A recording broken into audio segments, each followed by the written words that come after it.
Saludamos en esta mañana al señor Francisco Ceballo Páez, director ejecutivo de la Cámara Nacional de la Minería del Ecuador, y a quien le damos la más cordial bienvenida en esta mañana. La situación de Zaruma nos preocupa a todos, señor Ceballos, y creo que también a quienes se encuentran frente a las cámaras de la minería a nivel nacional, siendo la actividad minera uno de los aportes importantísimos a la economía del Ecuador. ¿La medida del estado de excepción era la alternativa que debía tomar el gobierno nacional?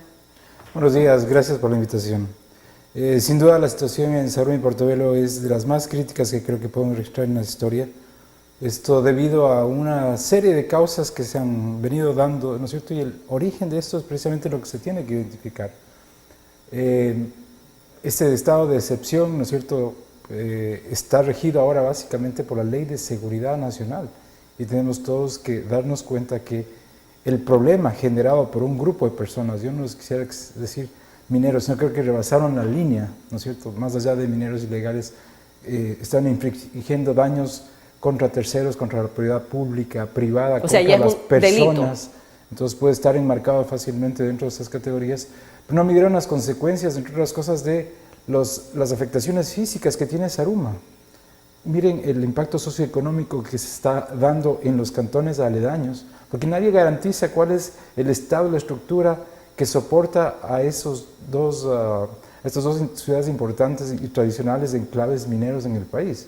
Entonces, yo pienso que al Estado no le quedó otra opción, porque esa era además la demanda justa de la población, que se veía afectada día a día en sus actividades diarias, y sobre todo en un estado de psicosis. ¿Cuál es el próximo socavón que se va a abrir? ¿Y qué mayor repercusión va a tener? Y las implicaciones presentes y futuras. Es decir, esta actividad minera que se ha desarrollado ahí, insisto, era Vox Populi, de que estaba afectando desde hace muchísimos años, y era una crónica de una crisis anunciada. Porque en la gestión del riesgo, ¿no es cierto?, se perfeccionan 4 o 5 elementos de una ecuación que es perfectamente comprensible. Hay una amenaza, en este caso la actividad minera desarrollada en la manera como se ha venido desarrollando, una vulnerabilidad de la población por la configuración geológica, por la constante afectación a las estructuras básicas de la ciudad, y finalmente un riesgo. Eso es, A más B es igual riesgo. Riesgo no manejado, crisis. Lo que tenemos en Zaruma es una crisis. Comenzábamos que en la historia del Ecuador, perdón, no recuerdo que a una ciudad por una situación parecida se le haya tenido que imponer una categoría de estado de excepción, donde se conculcan los derechos civiles, obviamente se suspenden, se cesan, se prioriza la gestión de la seguridad de la ciudadanía, que es el bien mayor, versus el interés de un sector económico que sin duda es importante para el país. Entonces, es una situación realmente crítica y hay que enfocarla desde un enfoque mucho más amplio. Se ha dicho que hay 15 días justamente para que se presente un informe técnico, porque es lamentable.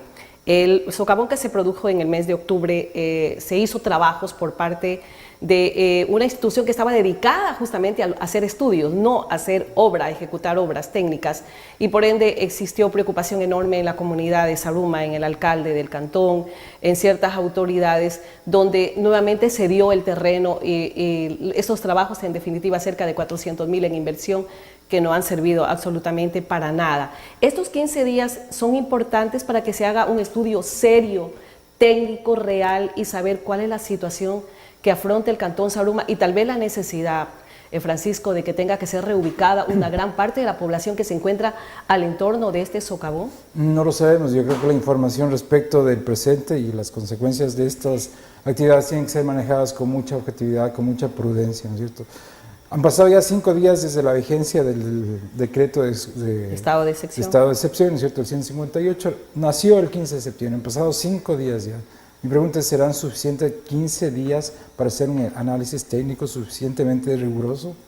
Yo creo que hay que migrar, ¿no es cierto? Al dar el siguiente paso, la Secretaría de Gestión del Riesgo sabe hacer su trabajo, tiene protocolos, y hay que entrar en el plan de gestión del riesgo para la población. Entonces, además, ¿quiénes tienen que hacerlo eso? No solamente las personas que conocen la zona, el INIGEM entiende que estaba trabajando, tiene un mandato específico. Hay que convocar a las universidades, a las escuelas que tienen especialidades en geotécnicas, para que se haga un equipo multidisciplinario que además con mucha objetividad plantee la solución no temporal, sino definitiva, pero probablemente con metas graduales que tendrán que irse cumpliendo, pero tienen que irse cumpliendo separando la política de la cuestión técnica, ¿no es cierto? Tiene que ser muy objetivo y además manteniendo a la población correcta y debidamente informada. Pero además necesitamos una reacción natural de la gente de Zaruma para que exista un sentido de resiliencia, un sentido de conservación de su propio entorno, porque hemos conocido, no podemos constatar, pero que desde las propias casas particulares se abrían, ¿no es cierto?, espacios para acceder a las zonas que estaban mineralizadas. Y alguien comentaba, no sé si es cierto, pero que han determinado que existen cerca de 60.000 metros entre túneles, galerías, piques, es decir, Zaruma está perforada por todos lados. No sabemos en qué zona exactamente, pero mi apreciación, nuestra apreciación como Cámara, es que se tiene que armar un comité técnico de manera inmediata, ¿no es cierto?, multidisciplinario, y que plantee de manera inmediata las acciones emergentes, concurrentes que tienen que tomarse. Usted ha dicho separar lo político de lo técnico. ¿Qué tan importante es eso de que las autoridades competentes, hablemos, si no sean técnicas, pero autoridades que tienen mucho que ver y tienen una responsabilidad directa de que se haga un trabajo bien hecho, un estudio bien hecho, más que nada para salvaguardar, no solamente hablemos de la infraestructura de una ciudad colonial, estamos hablando de cerca de 16.000 habitantes y la corresponsabilidad que también tienen habitantes del sector? Aquí lo dijo el comandante de la policía de la subzona del Oro, que era lamentable porque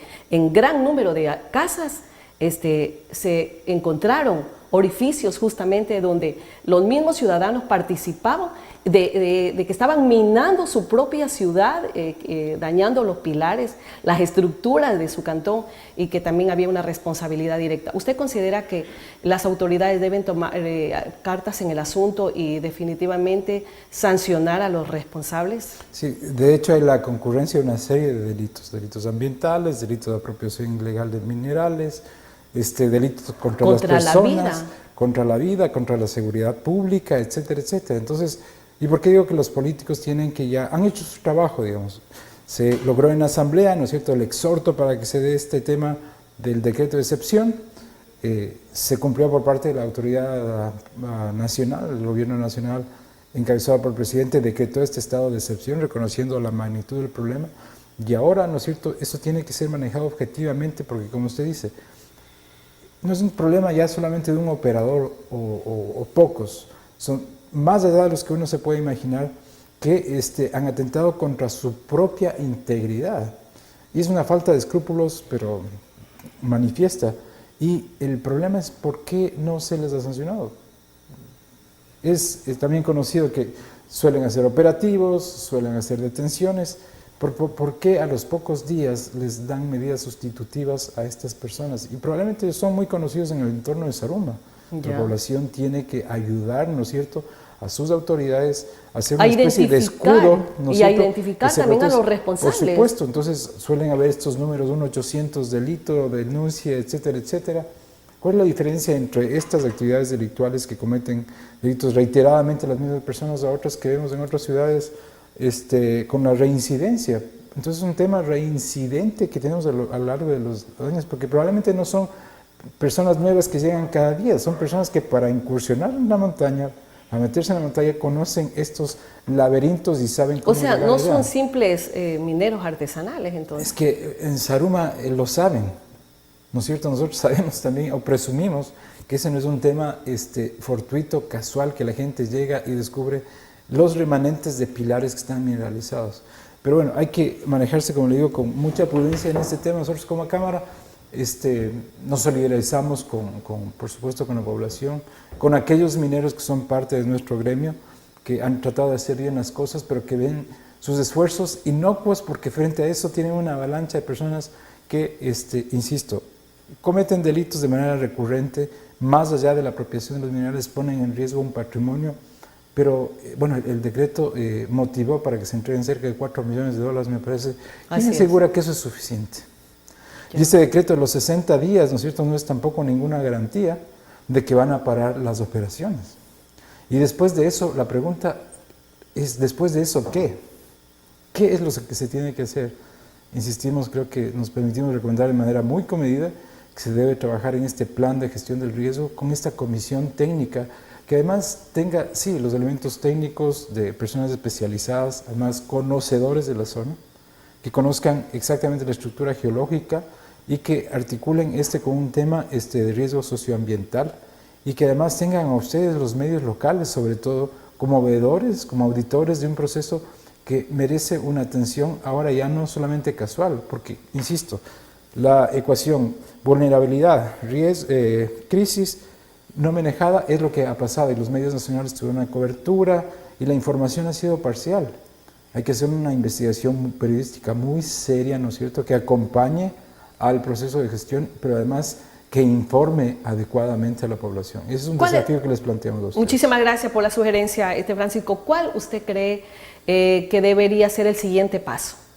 Bueno, insisto, la integración de este grupo de tarea técnico, ¿no es cierto? ¿No existe este grupo de...? Deben estar por conformarlo, pero si es que no lo han hecho... ¿Y por parte de la Cámara Nacional de la Minería, ustedes han hecho algún tipo de sugerencias? Sí, hemos, ¿no es cierto? De aportaciones, porque se está afectando la actividad minera legal. Por supuesto, y fíjese, insisto, pagan justos por pecadores. Y ante las declaraciones del reportaje previo, si bien es cierto, me puedo imaginar que las autoridades están haciendo esa valoración realmente, ¿no es cierto? Pero la situación es tan crítica de haber llegado a este estado de excepción que sin duda para nadie la situación es sencilla. Tomar decisiones en estos casos es muy complejo. Por supuesto. Insisto, la afectación, el bien superior que se está protegiendo en esta ocasión es el de la vida y la integridad, no solamente de una persona, de dos casas, de una escuela. Es una población entera. O sea, una población entera, ¿no es cierto?